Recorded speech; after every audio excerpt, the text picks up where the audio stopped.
person I'm seeing in front of me today has been through a hell of a lot. My brand is Gladiator because I should have been dead by now. Story is remarkable. You'll rise, you'll fall, you'll rise again, whatever you want to call it. I do seminars. People say, don't you sell anything? I said, no. You say like it's nothing. You can't just go from being a multi-millionaire and a few months later didn't have anything. I feel less like a gladiator now than I did then. I felt like a warrior. If you've had close to death experiences. That wasn't the worst thing. What do you think people, when they see you, what do you think they think? I closed 99.9% of my appointments. You had a tough relationship with your mum growing up. Everything is ultimately about love. No, I believe that. But is it unconditional?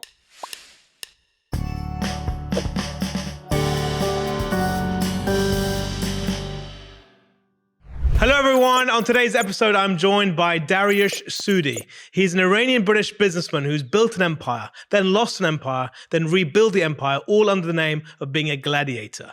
He's a salesman at heart and he has the most positive mindset energy. He needed to because he survived 2 death experiences, including a knife attack. So we're going to learn a lot about what Dariush has to say about sales, about having a positive mindset and rebuilding for the future. Give a warm welcome to Dariush Soudi. I'm the most selfish CEO in the world. Dariush, the award-winning modern-day gladiator. Gladiators in the room, good morning. Are you with me? Dude. I didn't know the name Dariush is Iranian and it means savior of masses, savior of people. Does it really? I didn't know that, yeah. I have a niece called Daria. And the name means sea of flowers. Means sea, yeah. I thought it was a flower. So there we go. We got a little bit in common already. I love it. Yes. Confusion. Yeah. But you've obviously got a very heavy English accent. From Manchester. You're from Manchester. Yes, unfortunately. Are you blue side or the red side? Liverpool. You're a Liverpool fan. Well, when I was 18, 19, I used to socialize in those neighborhoods. And I used to see Brian Robson, I don't know if you know, Norman Whiteside. Yeah. And they were just, after the game, they'd start fights in clubs. And I thought, I don't like United. I'll support Liverpool. Yeah. And that was the only reason. I just didn't like them as people. Because what? They drank? Because they had drank, fun? They were abusive. They always started fights with my friends. So you don't drink? I didn't then because I played squash quite seriously. I was an athlete. Oh, were you? Okay, I didn't know that. Okay. But not religious reasons. I drink now. Yeah, look, Dariush, I'm very happy to have you on the show. There's a lot I want to talk to you about. Your story is remarkable. You'll rise, you'll fall, you'll rise again, whatever you want to call it. And there's a lot of life lessons that people can learn from. The insights that I really want to focus on, especially, are on the ability of selling and how to sell. I also want to talk a little bit about the power of the positive mindset and what that's done for you and what insights you can also share around that. But most importantly, I would just love to get to know you as a person and what makes you tick, really. So I'm here. I'm wide open, as they say. You brought a very strong-looking mug. What is going on here? My brand is Gladiator because I should have been dead by now, right? And several times. And if you imagine I have an association with Italy. So I go there every year. And I can sit in the Colosseum for hours where everybody around me gets bored and leaves. And I thought, you know what, gladiators, like today's business people, the more people they entertained, they got closer to being free men. And majority of us are born like slaves, we kind of poor. And then we have to work our asses off. You've got to grind your way through battle after battle after battle. But then if we went today, because I think generally we've gone soft, but if you imagine you go to an appointment like your life depended on it, how many more wins you have? Yeah. Right. I think 2 people are negotiating. They don't care. Let you think about it. Send me a proposal. Sure. Have a think. I'll call you. And they don't get the deals. Yeah. I close 99.9% of my appointments. Yeah. So it's called Gladiator, for those who are listening, Gladiator Master. Is that what it say? Mastery. So you have obviously a famous training program, 12 principles of being a gladiator, right? 12 Principles of the Modern Day Gladiator. It's my book. It's your book. Yes. I don't do training anymore, but we're developing a gladiator community. Okay. I do seminars and people say, don't you sell anything? I said, no.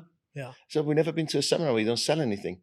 And they complain. And people in the room open communities. And sometimes it's unethical because they try to sell their services. So I thought, if I actually have a community, I don't leave my followers in the dark after my seminars. So how many gladiators do you have? Well, 2,500 to 3,000 people turn up for my sessions. And then about 6 million. And worldwide? Worldwide, yeah. What do you talk about in these sessions? I actually interview people. So, and we talk about their life story, where they failed, where they rose again, Yeah. what they do, that type of thing. So they're more about inspirational pieces, right? Fireside. Yeah, more fireside chats. Okay. And in terms of educating, teaching people, you're basically teaching based on your own experiences, right? I think, correct me if I'm wrong, Yeah. your story is your uniqueness, right? If you just sound like everybody else, people are going to switch off. Yeah. So I did a talk about 9 years ago, and somebody opened up a Facebook page, and now I have 500,000 followers on Facebook. And then they said, "Oh, you should be a professional speaker." I'm not a professional speaker. I don't have a keynote. Just turn up and speak about my life, and people get hooked. So you're 58 years old now. You don't look it. Thank you for reminding me. You don't look it. You don't look it. You've had many lives within those 58 years. And I know a little bit about your story. Can you share, for those who don't know your story, Sure. some of the highs and lows that you've been through? I know it's quite difficult to ask because you've been through quite a lot, but I would stress on that the moments and that period that really defined you, who you are now as a person. Sure. I'll try to give 3-4 lessons if you don't mind. Please, Okay. absolutely. When I was 3.5, my father died. He was 29, and my family lied to me for 1 year. So I would go and sit outside my house and wait for him to come home. They said he was out on a business trip. And then when I found out, it really hurt me that your family could lie to you. So I have trust issues. If your mom can lie to you, and then the second thing was my grandfather took over my life, and he died 3 years later in front of me. Then I realized my second lesson was that there's no guarantee when we're going to go. So this moment is what we have, and make the most of it. Because if your grandfather can die at the age of 54, your father at 29, there's no guarantee. So I look at people and I think that they're just like zombies. They're living dead. And it hurts me to think that you don't know that day is going to come and you're going to go for eternity. And the biggest regret in life is living within somebody else's limitations. Yeah. And I thought, you know what, I want to have a limitless life. And when that frigging piano hits me on the head and my life flashes in front of me, I go, wow. Not, oh shit, I wish I'd done this, I wish I'd done that. Yeah. So if that happens today, wow. And you've been close to death a few times. Twice, yeah. And third time. we're discussing third time, yeah. Yeah. So Yes. What happened? The first time was when I got attacked at home by some business people. So contextualize this. You're back in the UK at this point. How old are you? We owned 43, 44. Okay. We owned health clubs. I had a side business called 3D Kids, engraving glass inside, engraving 3D images of children inside glass. So our cameras, the story is, it's quite interesting. The story is they have them in Dubai. They've had them in Dubai for many, many years. So we were in Dubai on a holiday, and it was one of these machines at the airport, and it was quiet. And I thought, this is amazing. You can have your 3D image of your child preserved in time. And then on the way back, I thought they got a wrong business plan. What they should do, instead of having this machine inside the airport in malls, they should have in a warehouse and have the cameras out. And where it has to be schools and nurseries. So I phoned up and I gave, buy or your money back. And I signed every nursery in England. But I didn't realize that machine was limited to 12 or 25, I can't remember, an hour of these blocks. So I ran out of money buying machines to deal with the orders that came in. Signed a franchise, 6 franchisees signed up, 5 were great, 1 was naughty. He borrowed the money to give it to me. They came to him and said, give us the money back. And he said, he's got the money. So they all came to take it off from me at home one night, knock on the door. 4 guys. And I opened the door, burst in. He walked behind them, the franchisee, and said, we want our money back and we're going to kill you and the kids. That night, being a salesman, I talked myself out of it. I said, I don't carry that kind of cash. Tomorrow. And that night they went, called some of my directors. They said, call the police. Called the police. Within 30 minutes, they were arrested.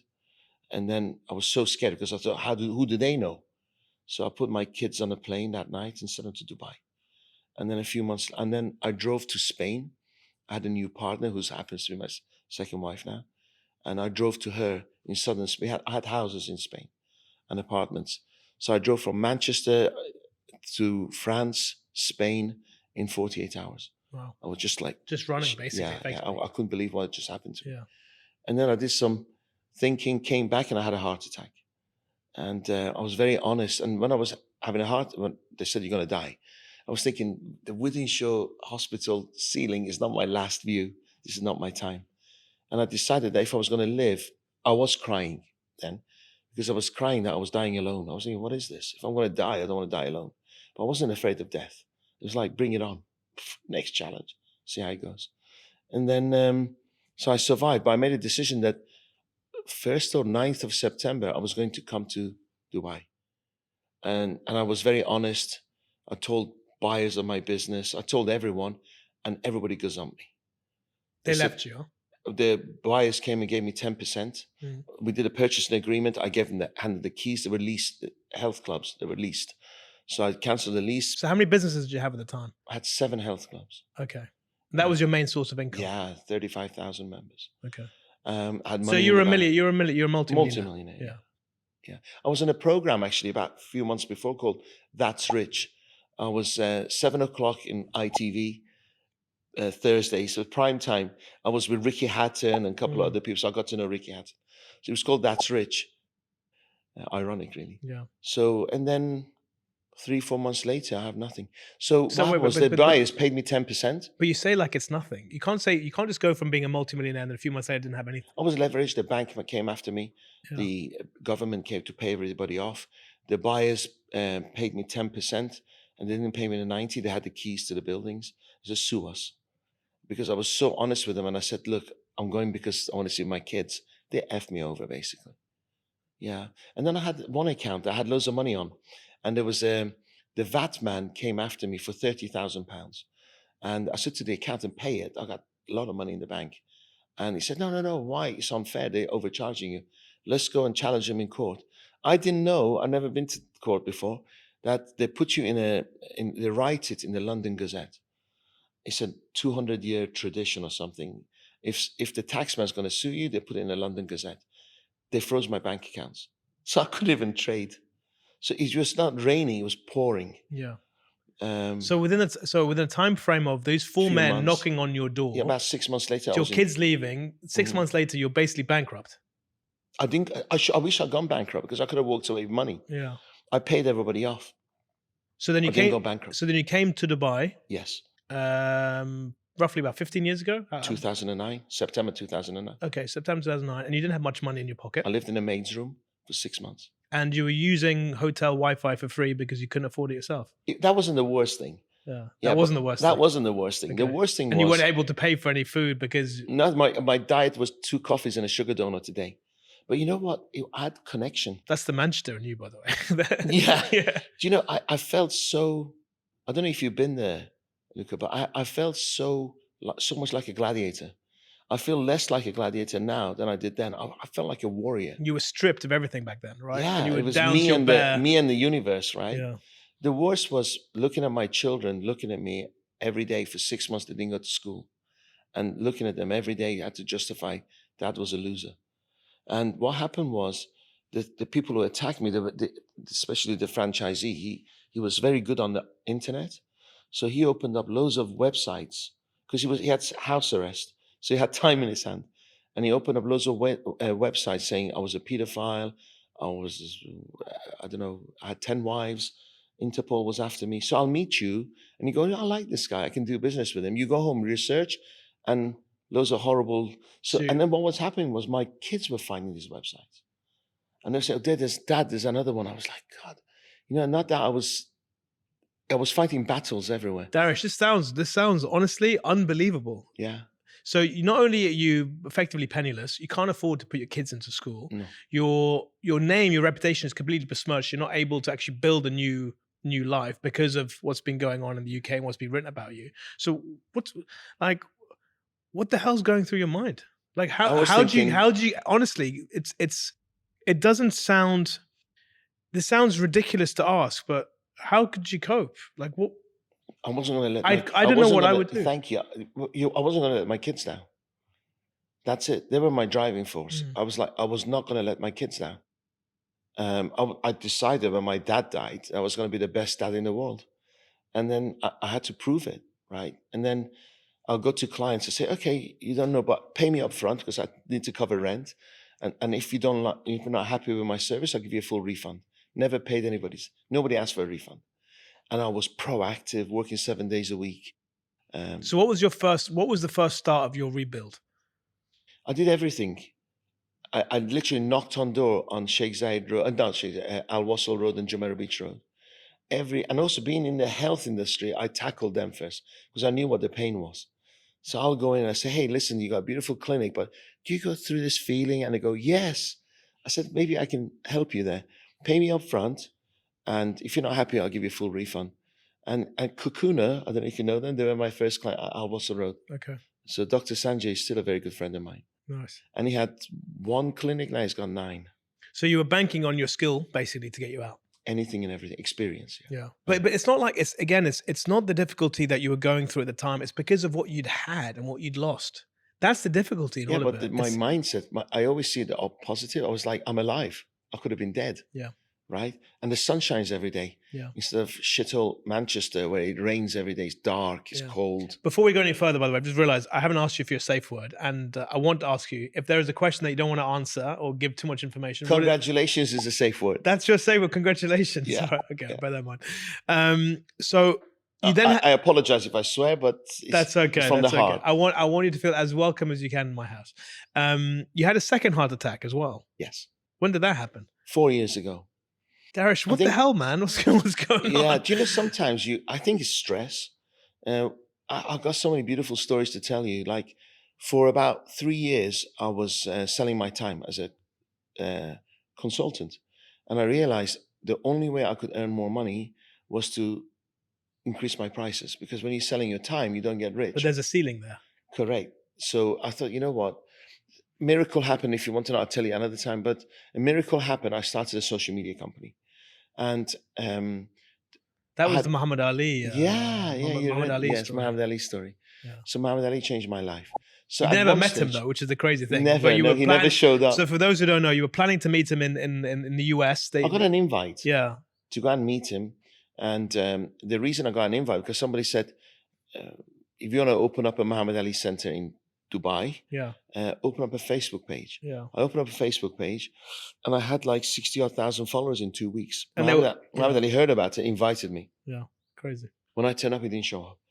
But then I posted, second post on that page, like 7,000, 8,000 people replied. And I thought, maybe I should open a social media company. Yeah. And I wrote the plan on the back of a handkerchief. I was charging 2,000 dirhams a month. Now I charge 15,000 dirhams an hour. Nice. And then you built obviously a website company, an SEO company, training company, very nice. F&B company. And then I think the pressure of everything got to me. And then I think it would have been just before COVID. And we had a family home in Thailand and my kids and wife got stuck in Thailand. How many homes do you have? And now 2. Because I read this, that, or that. Okay. And I realized I'm sitting on my capital. So I get my capital to work for me and I rent where I live. So very nice. You obviously remarried. Yes. Was that recent? Was that 2009? 2000. Okay, so pretty much when you made the move. Yeah. Okay. Was it a love marriage? It was a passion marriage, I think. The thing is, when you with a wife, with a partner, they see everything. They see every single side to a person, and you can't hide it. Ugly. You can't hide it. So they literally see you at rock bottom. How important was her role in your sort of continuing your own mindset? Or honestly, was it more about you figuring yourself out in your own bubble? Congratulations. By the way, people watching this are not going to understand the context of that whatsoever. Okay, we'll move swiftly on. No, I'll tell you. Okay, here's the thing. I realize the truth is that I realize everybody has their own issues. Okay, we just had a young child. And she was trying to be a mom where, she was seeing me struggle. So she had her own struggles. It was unreasonable for me to ask her to be the wind beneath my wings. So at the time, I felt I was a lone gladiator. While I respected the fact she was the most amazing mom. Obviously, you, and I also noticed about you had a tough relationship with your mom growing up. Oh, yes. Yeah. How's it now? Better? Strained. Because moms I think close family can get under your skin. There's certain people in your life can get under your skin. Yeah. And my mom was hurt because she still is a beautiful lady. And at age 23, she was a widow. My sister was 30 days old. So she sacrificed a lot in her life to have us. She fought against my father's family to keep custody of us. So she had a lot of pain and she took a lot of sacrifices. And unfortunately, she took it out on me, and I was the cause of her pain. Sorry to hear that. No, it's okay. It's I think, why do I do what I do? Because helping people and everything, I do it unconditionally and it costs me a fortune. If I put it into property, I'll be a multi-millionaire there. Then I'm thinking, why am I doing this? Is it really, really deep down inside, am I trying to help people, or am I just, so do you see, Mum, you were wrong? Yeah. Do I have that mummy thing going on inside me? I don't know. But one thing I do realize, so I met somebody, do you believe that you meet people, the universe brings people 100%. at the right time? Energy attracts energy. Yeah. The right and there kind was of energy. some lady who met me yesterday, and she goes, the problem is that you have to ask yourself the question, are you helping people or are you saving people? And I realized maybe I'm saving people, and that's the wrong thing to do. You're trying to be a gladiator, but for others. You're fighting for Yes, other people. Yes. Yeah. It's good insight. Is that, because I heard you've also said in the past that single mums make the best employees. Yes. Is that a lot of it because of your mum and how you see your mum, how she was working? No, because if you give me $5, $10 to look after, and I had my own $10, I'll probably be frivolous with my $10, but I'll guard yours with my life. So if you have somebody else's to look at somebody else's health, well-being, you fight for it more. So what I find, my employees, if they're single, they blow their money the weekend, they don't care. But if they have somebody else to feed, not necessarily single mom, somebody who's got a mom or dad in another country, they have to cover their rent.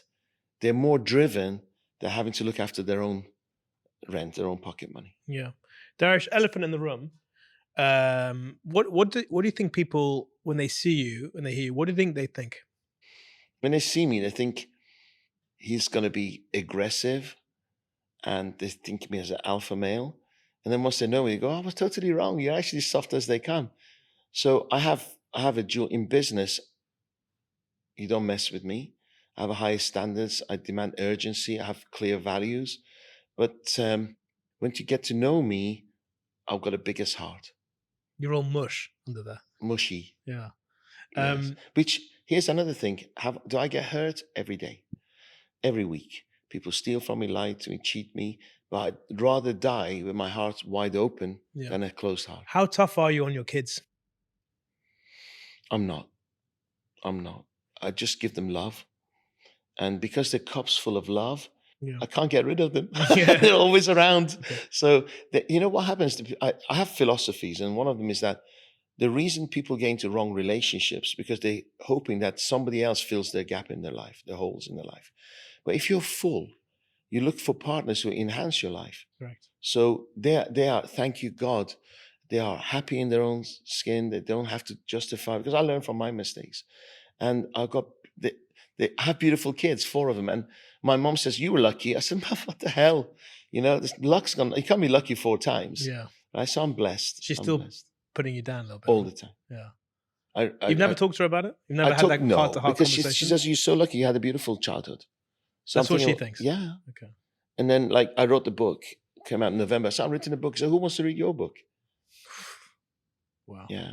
So I now notice the digs, and I go, what a shame. So the woman that you remarried, how different is she from your mum with your kids? She's an amazing mum.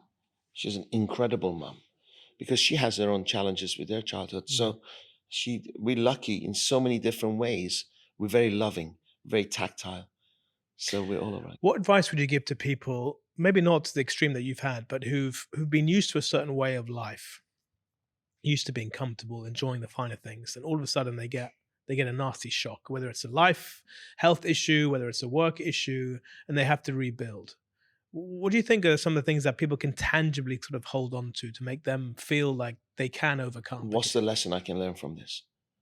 And what's the lesson I can learn from that? And write it down so you don't repeat the same mistakes. My first hiccup, I wrote my values down, and then I realized what's values without boundaries, right? So in a personal relationship or a business relationship, if you're not clear at the beginning with your boundaries, people will step all over them. They don't know, it's not their fault. Mm. So you have your own rules, you have your own values, but you don't share it, people will step all over them, and it's not their fault, it's my fault. So what I decided to do before I start any relationship, I set out my values Be and clear, boundaries communicate. right from the beginning. And since then, I've walked away from billionaires who didn't have the same values. And they don't get it. They don't understand why. So, but do you remember I said to you, honesty is really important? Have you really walked away from billionaires? That all they the didn't have time the same now. value? All the time now. There are not many people in the world that can say that. No. And I doubt my own sanity. A lot of people change when they come around money. I've had it and I lost it. So I know I'll never change. I'll never change. I guess maybe that's why you're a bit more unique in that regard, because a lot of people who don't have money, they haven't come from money, when they get exposed to it, they change. I've seen it firsthand. May I challenge you on that one? If you don't Please, mind? absolutely. I think money magnifies. So they were probably not very nice people anyway. Okay. It just Yeah, that makes magnifies. sense. It doesn't change. People around you change Hmm. because they think, oh, he's rich now, he's this, he's that, she's this, she's that. But I think money magnifies. If you're a great person, you do great things with it. If you're giving, you'd give more. Yeah. So one of the challenges for poor people is that they have a different story when it comes to money. Yeah. Money is energy. It's only an IOU. If every one of us went to the bank hasn't got enough gold to give us to. So it's just bullshit. It's an IOU, right? So it's the value a meaning you put on that IOU. Interesting way of thinking. You've obviously made your career out of being a great salesman.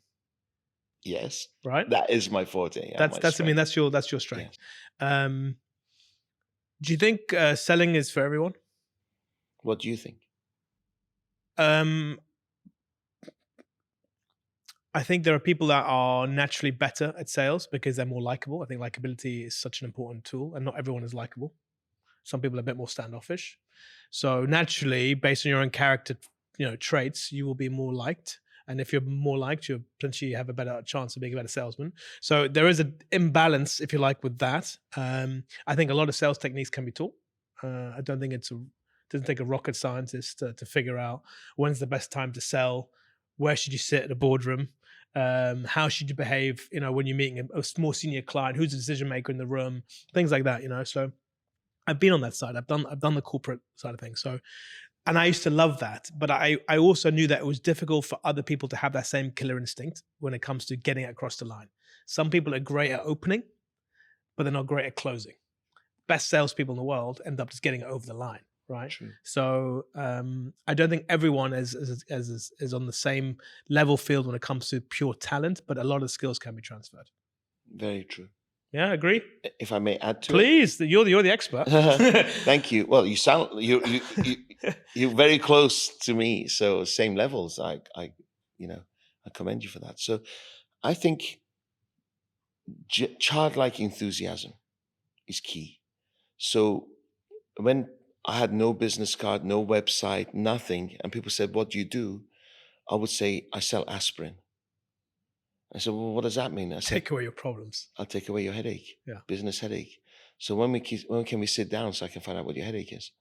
And then they were thinking, "Wow, he's a bit cheeky, he's a bit creative," but I have him in my bit office. cheesy as well, but I like it. But I have him in my office. Yeah. And I'll say, "I'm an aspirin salesman, come and see me." Yeah. And so I created hooks that intrigued people.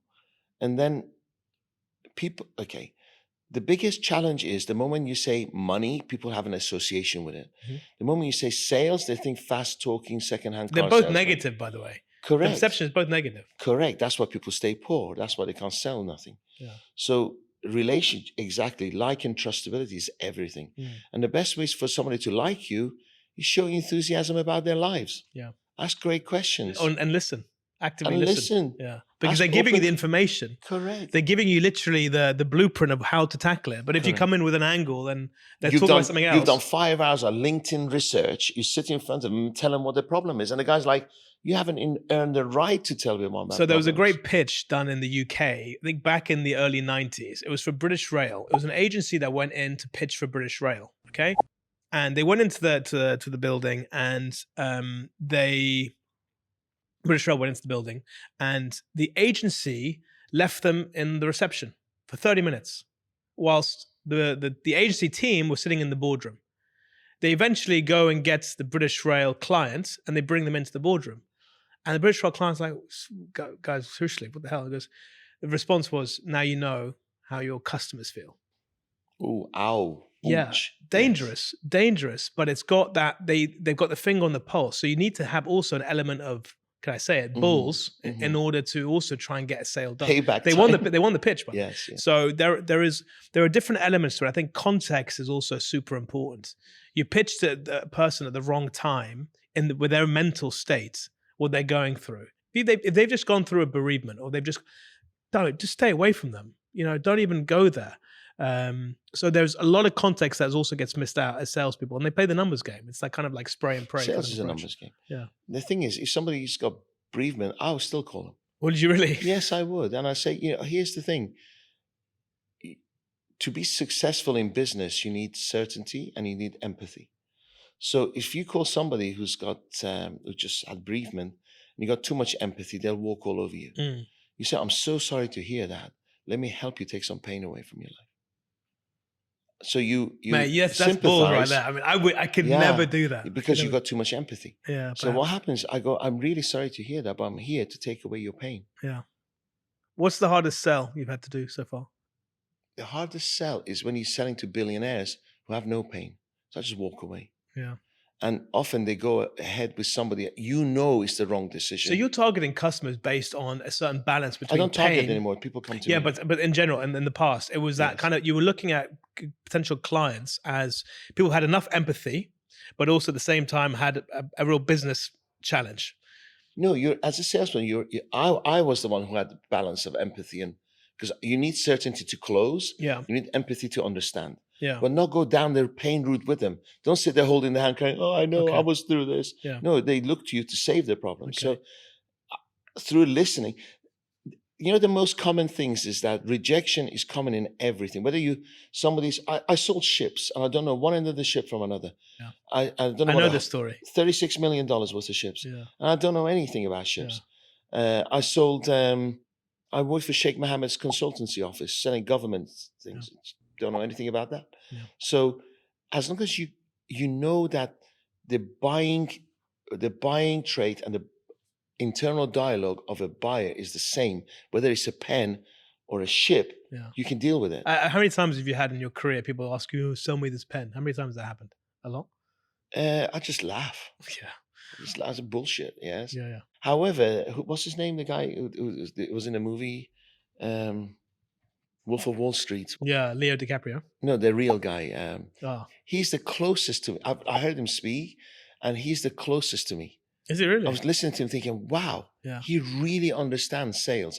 But you don't have to be a fast talker. Yeah. So you've also told people in the past that you were never the smartest kid at school. You were never the best looking kid at school. Nothing. You're a good looking man, by the way.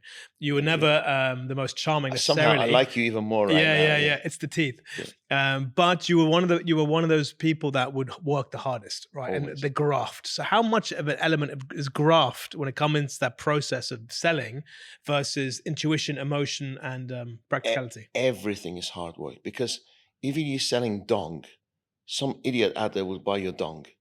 Yes, you're just not knocking on enough doors, because there are idiot buyers out there who've got money, they don't know what to do with it, they'll spend it. Do you think too many people ask for the fast track when it comes to success? And Yes, they do. They completely miss out the hard work. Especially with social media. Yeah. If I keep posting every single day, eventually one person will buy. No, you moron. Don't you need to cover rent? I just did a talk at some manifestation seminar. I'm not going to mention names. And there are people dancing. And I sat with about 3 or 4 of these coaches. Within 3 minutes, they were crying because they can't cover rent.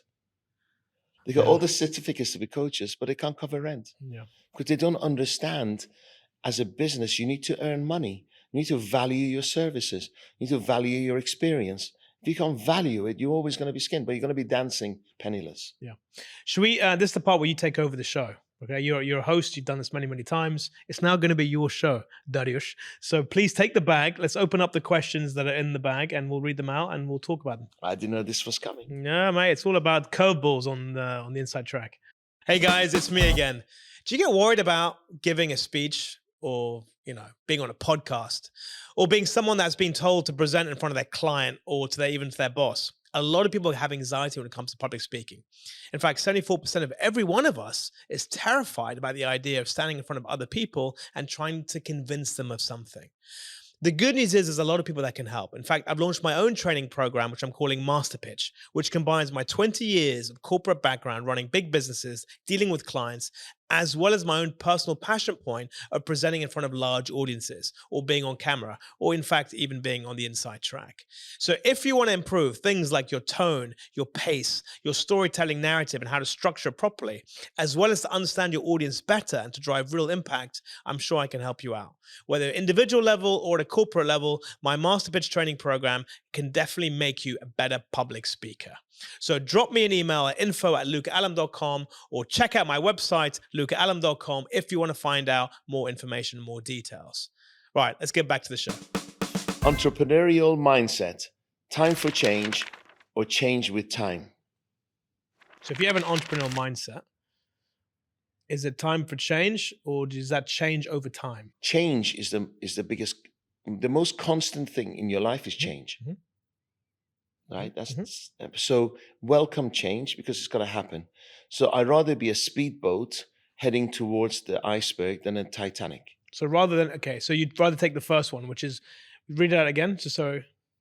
Okay. Entrepreneurial mindset, Yeah. time for change or change with time. So you're more for time for change. You're that kind of person. Yes. Because change with time.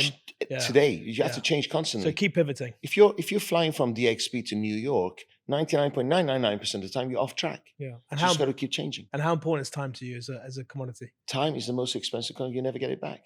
Especially when you're my age. You're thinking, Jesus Christ, I have less time ahead of me than I have behind. So how do you know how to change your time into what? If it's the most important thing that you have and you know it's important to pivot. Very good question.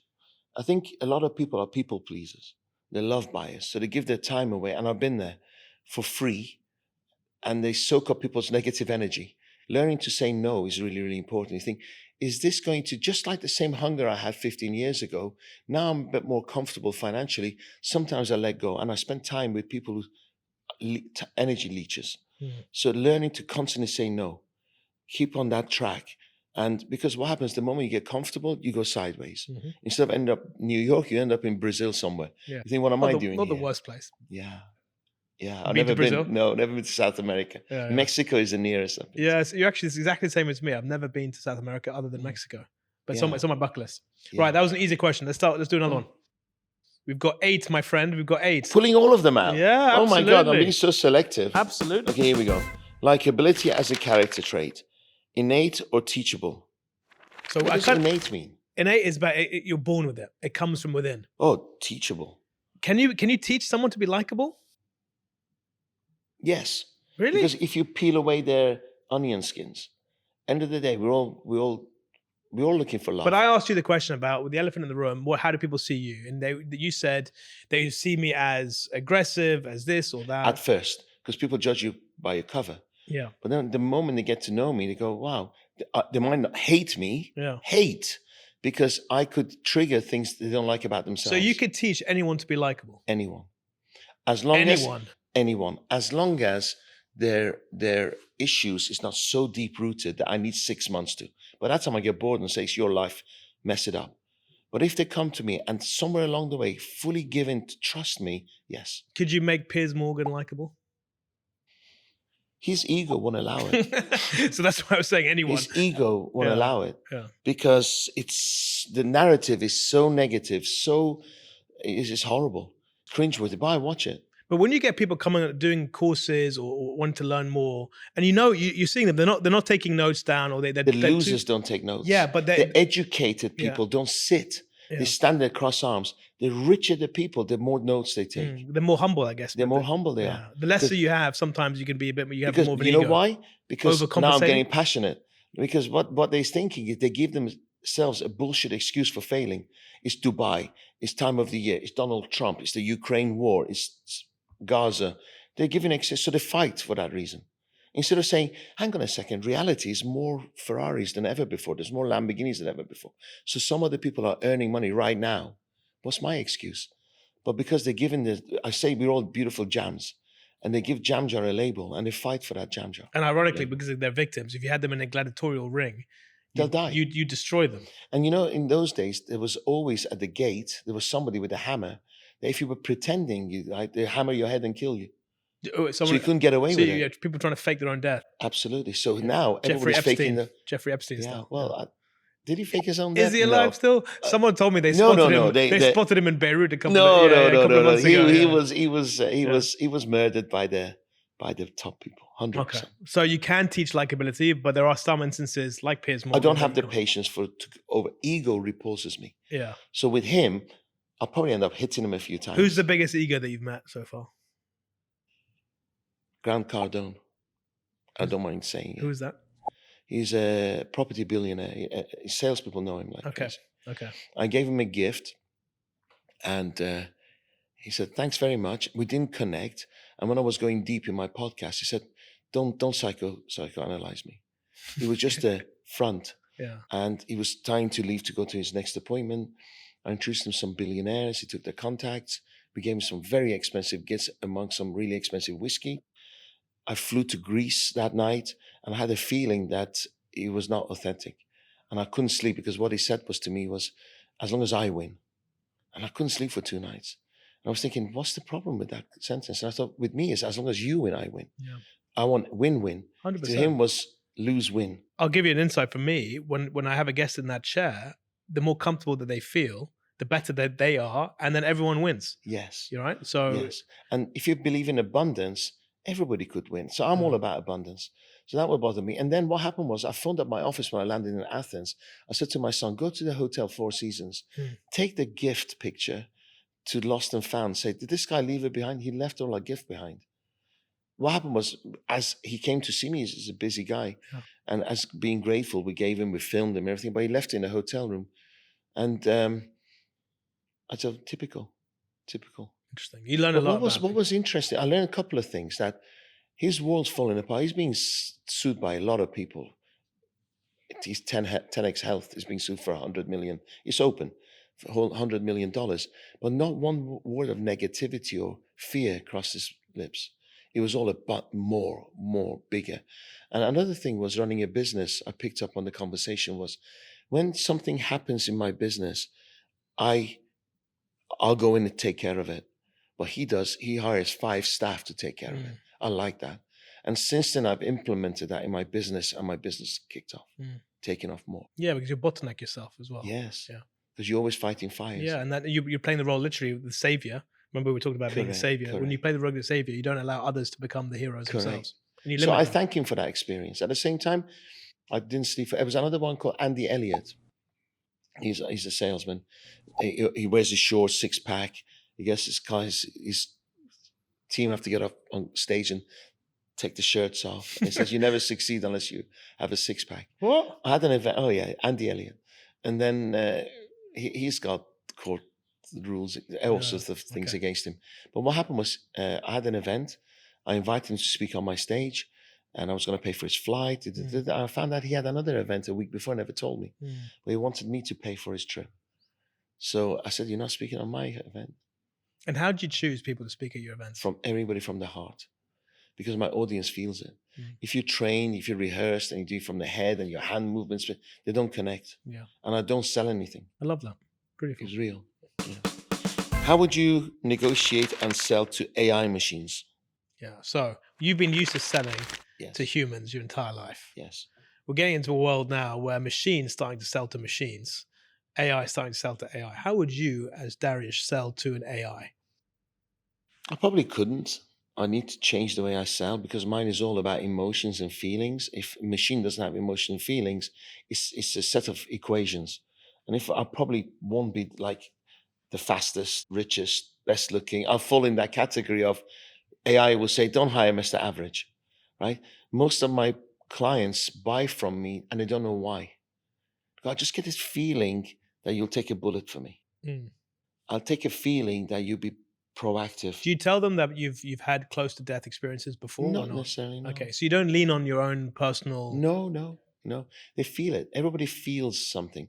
The most common thing I get is, I love your energy.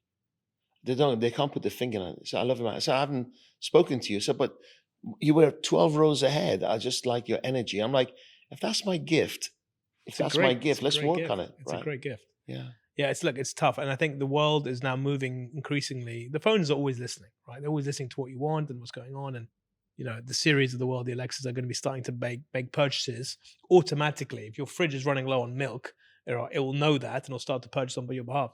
So, it's going to be a really tough sell in the future of how to leverage machine and human and that combination. We're still okay for the short term, but it's coming. And those who embrace it first and get ahead of it probably could be the ones that benefit the most. Sure. I agree. So what I'm doing is I'm actually bringing Gladiator in your pocket. So we're having the community, we have an AI program whereby I have terabytes of skills, knowledge that I've got on videos and recordings and coaching programs. So we're going to put it onto AI program, and then somebody will say, hey, I'm on a date and the conversation's not going very well. What do I do, Dariush? Or I called this person 6 times. I sent them a proposal. Now they're ignoring me. I've sent 3 text messages. They're ignoring me. What do I do? And then AI Dariush will give them the answer. Yeah, that's cool.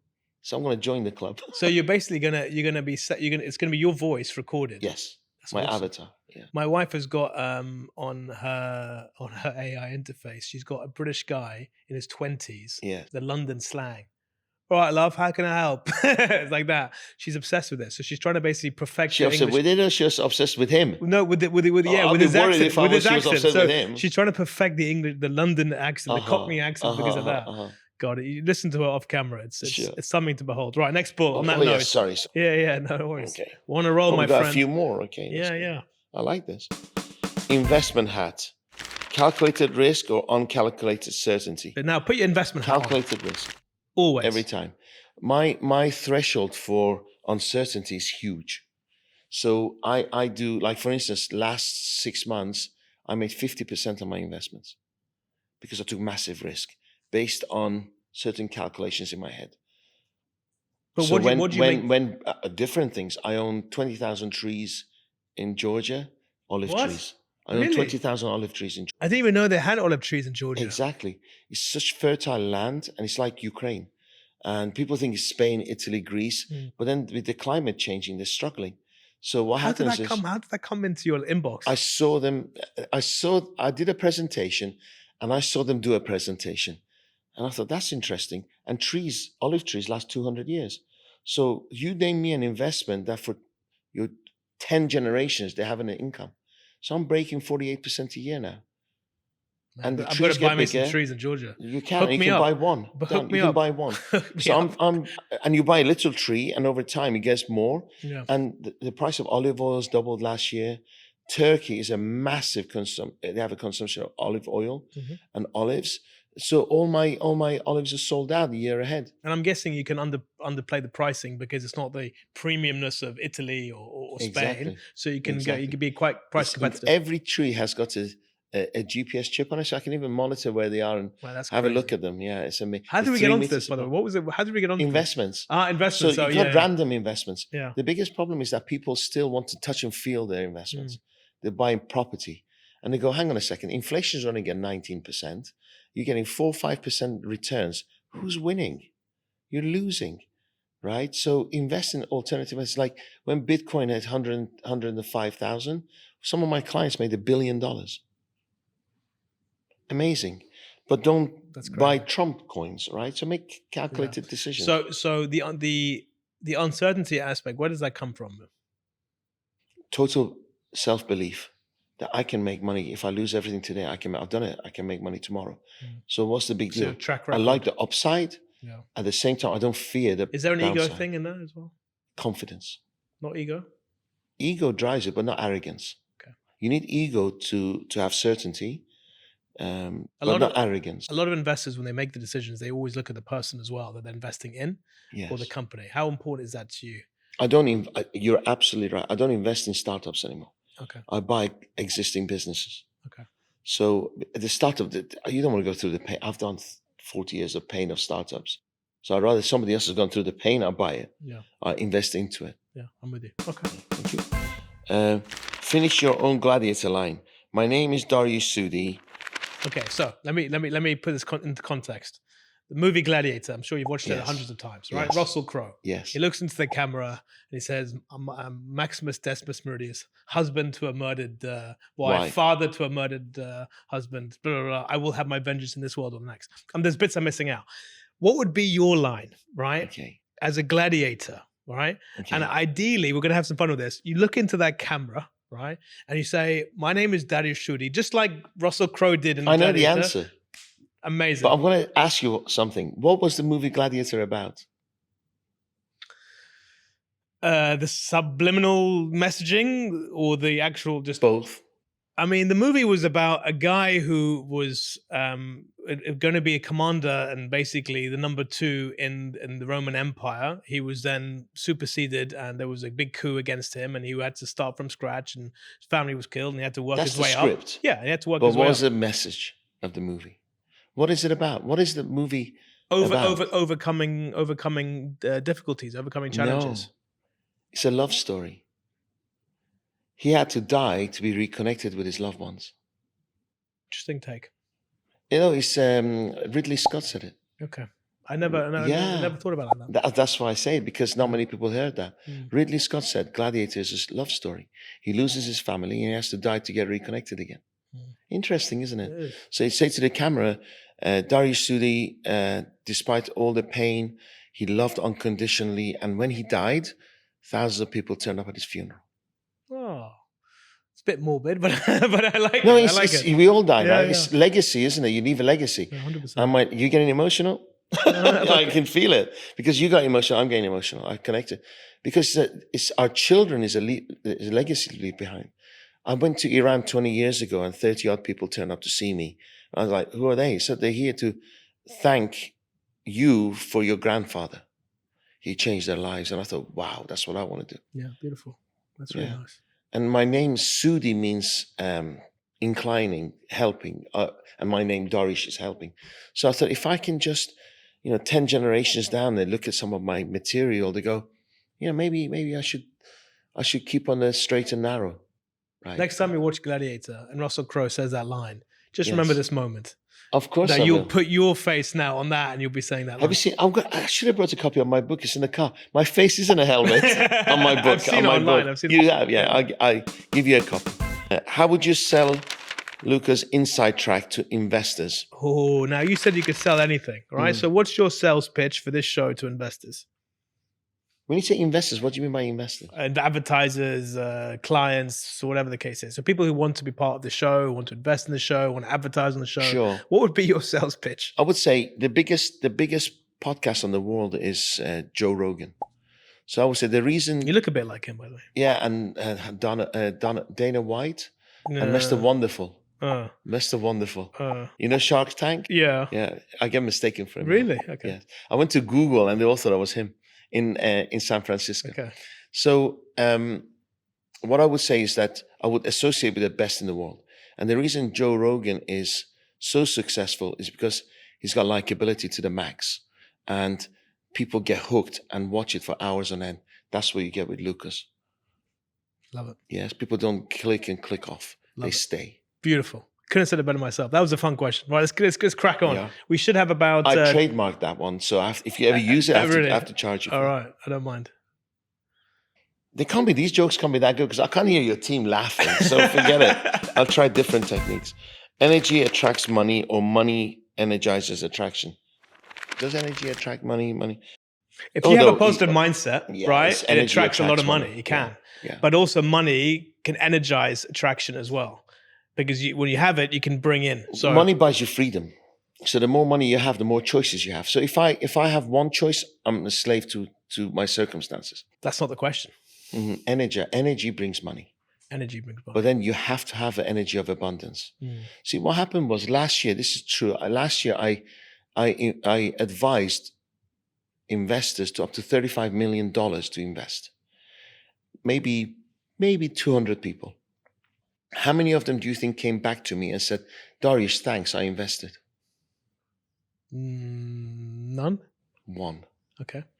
Every single, and 60% of them compounded. They listened to me and they put more in and it's changed their lives. One person said, thank you. Why do you think that is? Ego? Because they think of scarcity. They think if I tell him, he might get a cut. So I will lose out. So I've got the information. I'll just keep it to myself. The idiots don't know. I get a report from the suppliers, right? And it doesn't make a difference. They're still going to get their percentage. And I hope I make money because the slice of cake is so big for everyone. But people don't see it like that. People They don't see it see like it as a that. competitive thing. Absolutely. But Because- again, that goes back to ego. It's about showing that I'm more of a man. do you know, I don't think so. I do. I think it's Yeah. about showing, again, it's like going back in the playground, who's got the bigger, and it's like, it's a show off of that. And it's like, especially when it comes to these alpha male sharks out Yeah. there when it comes to investors, I agree. and they just look at each other and go, you know what? They'll look at what you're wearing, they'll look at how much assets you have, they'll size you up, and they'll say, no, you're not a threat. Someone else will come along and all of a sudden they feel a little bit like they're the ones who Agree. So 100% agree. Can I just add a little bit to it? add whatever you like, my friend. If you imagine as human beings that only the last 100 years, not even that, only since the 60s we've had abundance, right? So it used to really piss me off to think, why are people like this? Why is the ego this? Then I realized actually I'm the unusual one. Why? Because before abundance, before factories came and abundance came, well, how did we live? Scarcity. Mm-hmm. So what happened was you filled your farm and you get your hay and you think, oh shit, the next door neighbor could come and pinch it. Yeah. Weather could change. So what do? Yeah. You hoard it, you put it aside, you hide it somewhere. That mentality is with the rich people now. Mm. But the abundance mentality is new. So I was thinking, why am I getting all pissed off about people having a scarcity mentality? Mm. Because that's their DNA.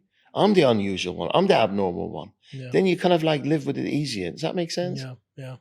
No, I'm with you. I think a lot of it, a lot of my spending behaviors have been influenced by my parents, Yeah. honestly. So how I Who do see you think money. you are? Rockefellers? Money doesn't grow on trees. Yeah, no, it's or like if you want to buy yourself a nice gift, like, well, you would feel like, well, they didn't do it like that, so maybe you should. There's this weird thing when it comes to money is that it diversifies and changes people's behavior. When you suddenly get given it or you don't have it, or you look at other people that have it, and socially we do this thing where we kind of size up each other, goes, are we in the same kind of playing field? Are we able to afford to eat the same restaurants? We're able to go on the same holidays together, and naturally you gravitate towards people that are more similar to you, but everyone somehow in a weird way, I don't mind saying it, is also looking up. They're always thinking, how do I level myself up even further?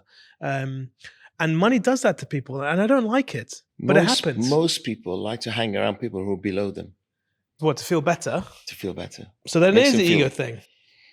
No, it's satisfaction. They think like, okay, I'm a loser, but he's a worse loser than me. It makes me Yeah. feel good being with another Yeah. loser who's worse Yeah. than me, Yeah, right? And they don't realize they're actually just going a downward slope yeah. because they're living like zombies. They don't realize it'll come to an end and they will have a See, I life made of it. regrets. I agree with you. I made a decision in my life where I was gonna. And you kind of alluded this to earlier. There's a lot of people that suck your energy, take away your energy. And, Vampires. Yeah, and I call them drains. They don't radiate. Other people radiate you. You're with them. You feel good about yourself. You're happy. Yes. So, and there might be a link between these drains and also the money habit as well, right? Because people that tend to complain and whine all the time tend to not have a lot of money, generally speaking. 100%. So there is some sort of correlation between potentially that. I spent a week with Richard Branson on his island Yeah. last March. How is he? Incredible guy. Yeah. I thought, oh, let's see how it goes. Yes, he's everything and more. He had a notepad everywhere. He never said no to anything. He just took Wow. every opportunity. 74. Gets up at 5, goes cycling for an hour. Wow. Comes down, plays tennis paddle every day. Amazing. And he had this optimistic attitude because I don't do it unless it's fun. Hmm. And you go, no wonder. And 3 days before I got to the island, Jeff Bezos was outside, popped over for a game of paddle. What, Jeff and Richard? Bezos. Yeah, he had God. a $500 million yacht and his $300 million support yacht. How did They you came feel to when play this was time. happening? No, it was 3 days before I came to the 3 days island. I before. heard. Okay. And I'm thinking, no wonder, because everybody loves Richard's energy. Yeah. Just such a Does he freaking really nice have a guy. bathroom, like a toilet overlooking like the ocean in the middle? Yes. Yeah. Did you Yeah. sit in it? Were you allowed to? I sat on it. I had a shower in it. I swear to God. Brilliant. I love it. Yeah. Fantastic. Amazing. And it's a throne. It's a wooden throne. Fantastic. I was like, what am I doing Like, here? if he's ever in Dubai, please let me introduce me to Richard. I'd love to meet him. He's a great guy. He's an amazing guy. Incredible guy. Comfortably uncomfortable is the definition of a life debate. So being comfortably uncomfortable is the definition of feeling alive. Comfortably. What are your thoughts? Yeah, 100%. I was working in a corporate job for 20 years, different jobs, of course. I've never felt more alive than I do right now.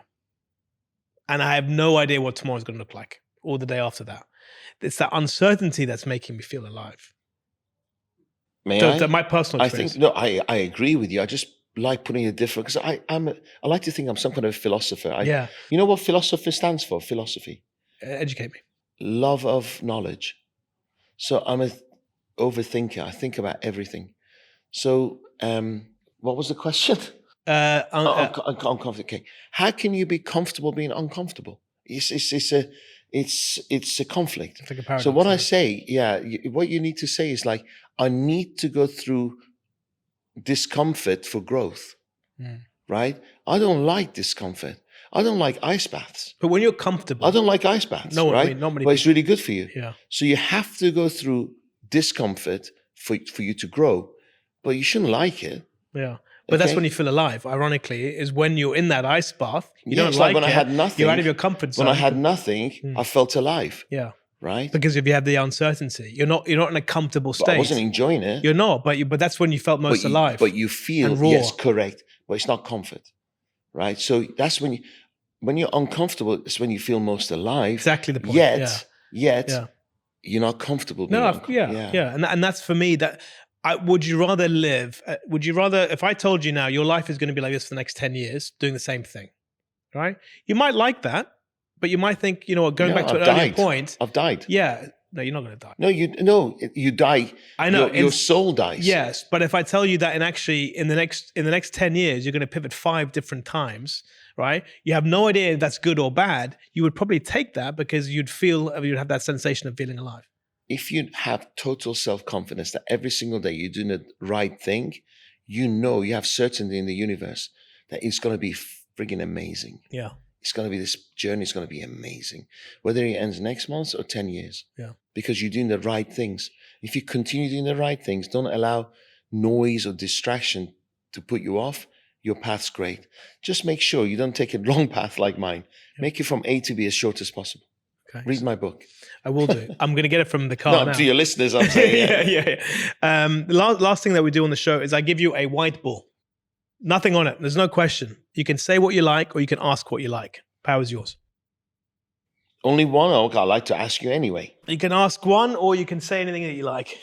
I like to do both. Can I do that? Okay. Okay, the first one is, did you know Oprah Winfrey said after her interviews with no matter who, what's the most common question people ask her?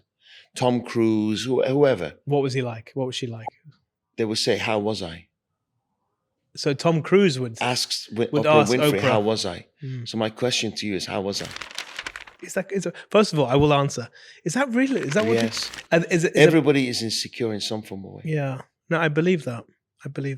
I think, look, you're great. As long as you're yourself, that's all you can ask for. And look, we had a phone call yesterday, but I had never met you in person. So this is the first time I'm meeting you. And if I meet you again and you're exactly the same as you are now, it's fantastic because it shows me you're being your true, authentic self. So the person I'm seeing in front of me today has been through a hell of a lot. I can learn personally as Luca a lot from, and I would love to be given the opportunity to. I'd be honored. The learning that I have, again, why one of the reasons I did this in the first place was to learn, right? To understand more from different people across different walks of life, different industries with different experiences.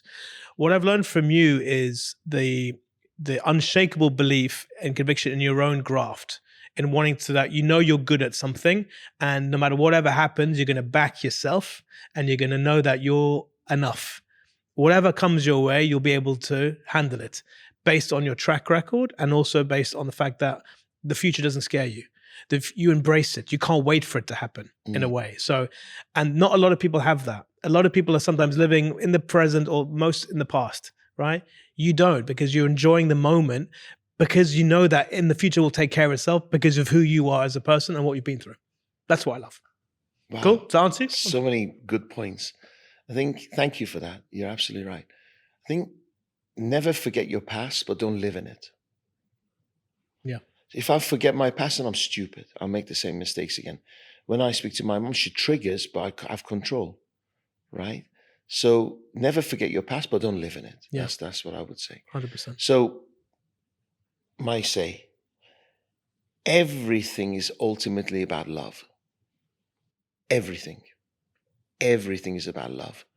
And I know it sounds a bit soft and wimpish or whatever, but if you're the guy who smokes the cigar and has the women and wants the attention and the likes, he's ultimately seeking love and approval.